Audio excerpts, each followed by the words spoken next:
Hello friends, good evening. তোমাদের সবাইকে জানাচ্ছি আজকে আমার হাতে একটা বক্স দেখতে পাচ্ছ। এই বক্সটার মধ্যে কি আছে সেটাই তোমাদেরকে আজকে জানাবো বলে, তোমাদেরকে দেখাবো বলে ভিডিওটা করছি। তো এর মধ্যে আমাদের যে মহারাজজি তার ছবি আছে। আমি বহুত দিন ধরে এই ছবিটার ওয়েট করছিলাম। আমি অনলাইনে এটা অর্ডার করেছি, তোমরাও নিতে পারো। তো প্রচুর ডিলে করেছে, ওরা দেওয়ার কথা ছিল 9 তারিখ, আজকে 17 তারিখ, আজকে এসছে। তো চলো তোমাদেরকে খুলে দেখাচ্ছি, আর তোমরাও ওনাকে খুব ভালো করে চেনো। তো আমি তোমাদের সামনেই ওপেন করছি জিনিসটা।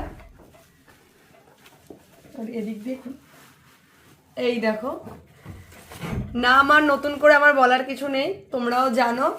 এটা হচ্ছে আমাদের শ্রী প্রেমানন্দ মহারাজজি, আমাদের গুরুদেব বলতে পারো। আমি তাকে এখনো সচক্ষে দেখিনি, যতটুকু ফোনেই দেখি। আজকে আমি তার ছবিটা নিয়ে এসেছি ঘরে। খুব তাড়াতাড়ি যাচ্ছি বৃন্দাবনে, প্রভুজির সাথে দেখা করবো, আমাদের বাকে বিহারীজির সাথে দেখা করবো। তো তোমরা সঙ্গে থাকো, দেখতে থাকো আর সাপোর্ট করো। বাই।